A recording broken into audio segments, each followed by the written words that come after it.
आइए हम lesson number 4 10th class geography को डिस्कस करते हैं। यहाँ कृषि लेसन के मल्टीपल चॉइस क्वेश्चंस को डिस्कस किया जा रहा है। आइए वीडियो स्टार्ट करते हैं। पहला क्वेश्चन, भारत के कितने प्रतिशत लोगों का व्यवसाय कृषि है? आप देख सकते हैं आंसर है इसका 67%। अगला प्रश्न, रबड़ के लिए कितना तापमान वर्षा आवश्यक होती है? तो आंसर है 25 डिग्री सेल्सियस तापमान और 200 सेंटीमीटर से अधिक वर्षा। अगला प्रश्न है, कर्तन दहन प्रणाली कृषि में उगाई जाने वाली फसल कौन सी है? तो यहाँ पर जो फसलें दे रखी हैं, चावल, मक्का, कसावा, उपरोक्त सभी आंसर हो जाएगा उपरोक्त सभी। अगला प्रश्न है, काटो व जलाओ और झाड़ झंकार परत वाली खेती के रूप में जानी जाती है, यानी कि कौन सी खेती है ये? स्थानांतरित कृषि। अगला प्रश्न है, स्थानांतरित कृषि कहाँ की जाती है? ये भारत के संदर्भ में है, तो उत्तर है इसका उत्तरी पूर्वी राज्यों में। अगला प्रश्न है, भारत के उत्तरी पूर्वी राज्यों में स्थानांतरित कृषि को क्या कहते हैं? उत्तर है इसका झूम या झूमिंग। अगला प्रश्न है, पश्चिमी घाट में स्थानांतरित कृषि को क्या कहते हैं?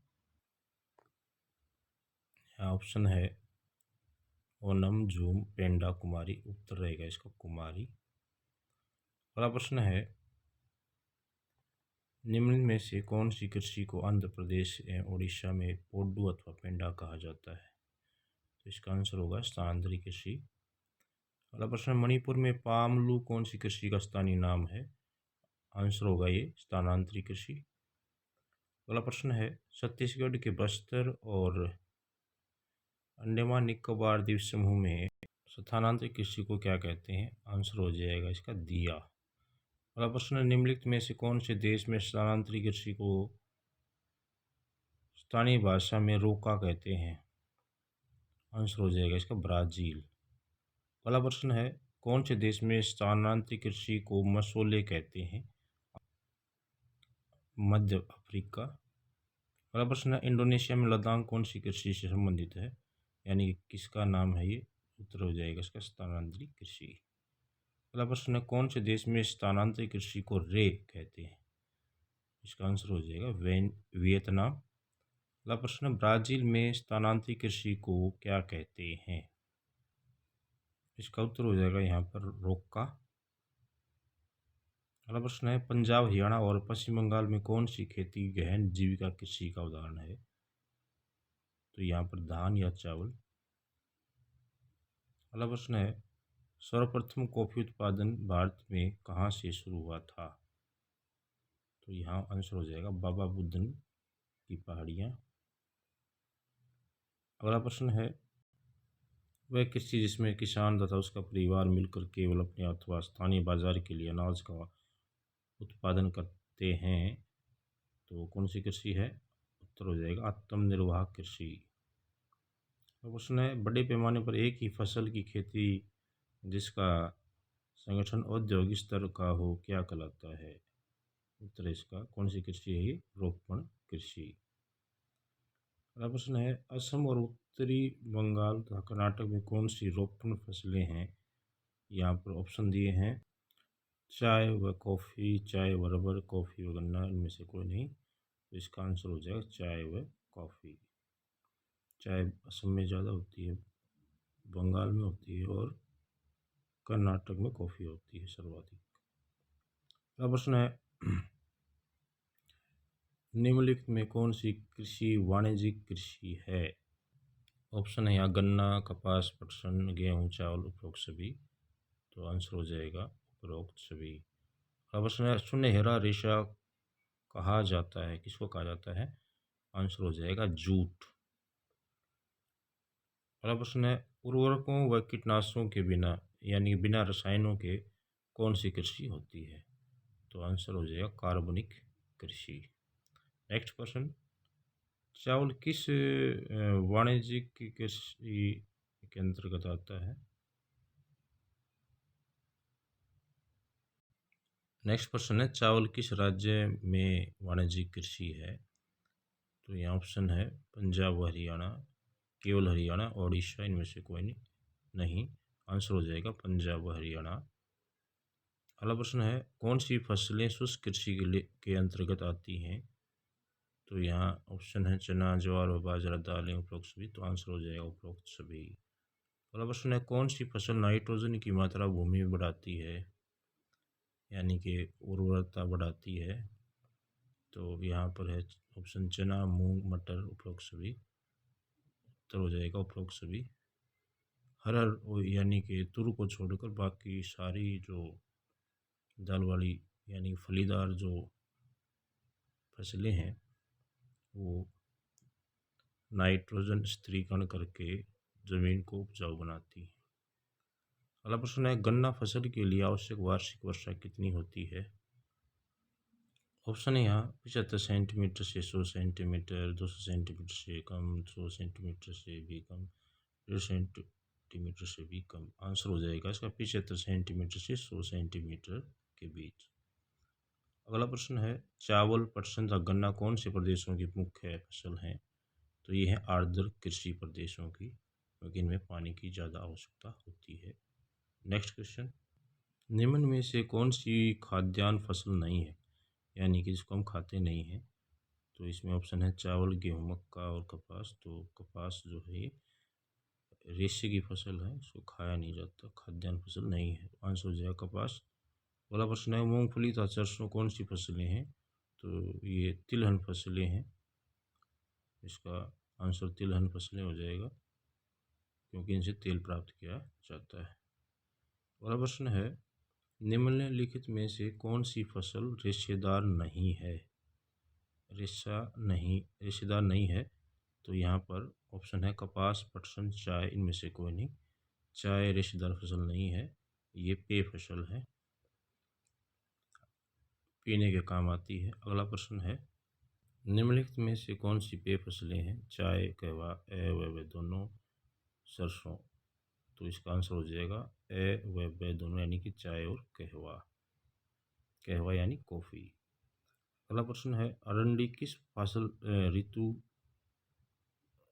के अंतर्गत है, यानी कि अरंडी किस फसल ऋतु की फसल है? तो यहाँ पर ऑप्शन है खरीफ और रबी, केवल खरीफ, इनमें से कोई नहीं। तो आंसर हो जाएगा ये रबी और खरीफ दोनों ही मौसमों की फसल है ये। अगला, निम्नलिखित में से कौन सी रेशेदार फसलें है या रेशेदार फसल है? तो ऑप्शन है कपास, जूट, प्राकृतिक रेशम, शन, उपरोक्त सभी। तो आंसर हो जाएगा उपरोक्त सभी। ये सभी रेशेदार फसलें हैं, रेशा प्राप्त किया जाता है, उपरोक्त सभी। अगला प्रश्न है, चना, मटर, मसूर, उर्द, मूंग, अरहर व सोयाबीन कौन सी फसलें हैं?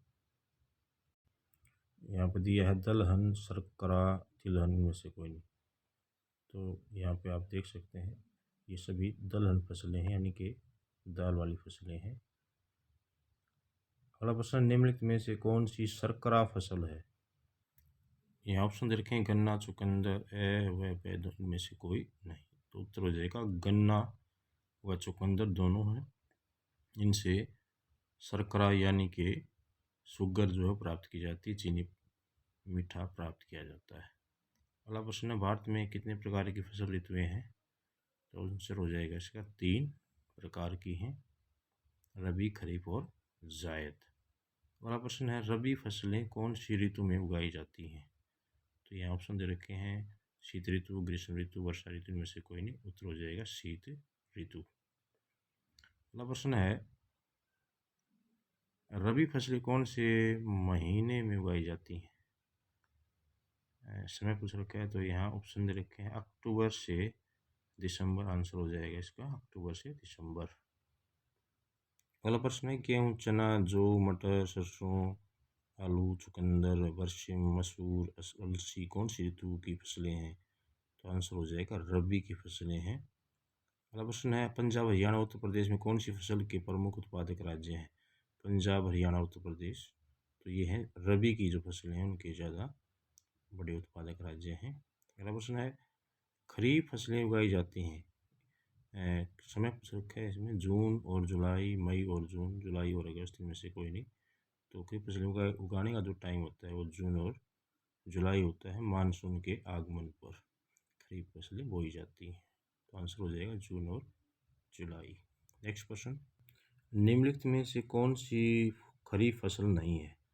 खरीफी फसल इनमें से देखिए ज्वार, बाजरा, रागी, गेहूँ। तो इनमें गेहूँ जो है वो रबी की फसल है, इसलिए खरीफ की फसल नहीं है। आंसर हो जाएगा गेहूँ। अगला प्रश्न है, निम्नलिखित में से कौन से दो फसलें खरीफ फसलें हैं? तो यहाँ दे रखा ज्वार व बाजरा, गेहूँ व चना, बरसी व अलसी, मटर व सरसों।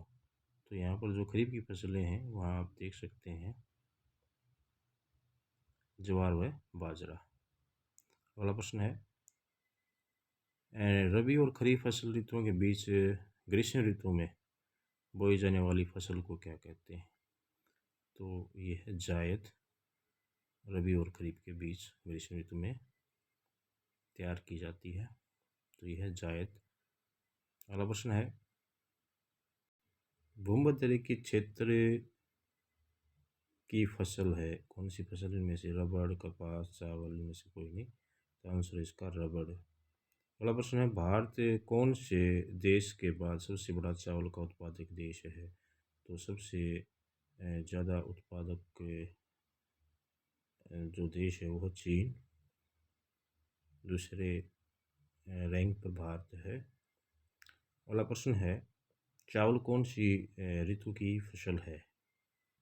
ऑप्शन है खरीफ, जायद, रबी में से कोई नहीं। तो ये खरीफ की फसल है और दक्षिण भारत में तीन तीन फसल जो हैं इसकी ली जाती हैं खरीफ मौसम में, और जो है पूरे वर्ष इसको उगाया जाता है। अगला प्रश्न है, चावल के लिए आवश्यक जलवायु कैसी है? तो यहाँ है गर्म और आर्द्र। उत्तर होगा गर्म और आर्द्र जलवायु। अगला प्रश्न है, चावल के लिए कितने सेंटीमीटर वर्षा जरूरी है? तो चावल के लिए 100 सेंटीमीटर से अधिक वर्षा जरूरी है। अगला प्रश्न, निम्नलिखित में से कौन सी फसल मानवीय श्रम प्रधान है?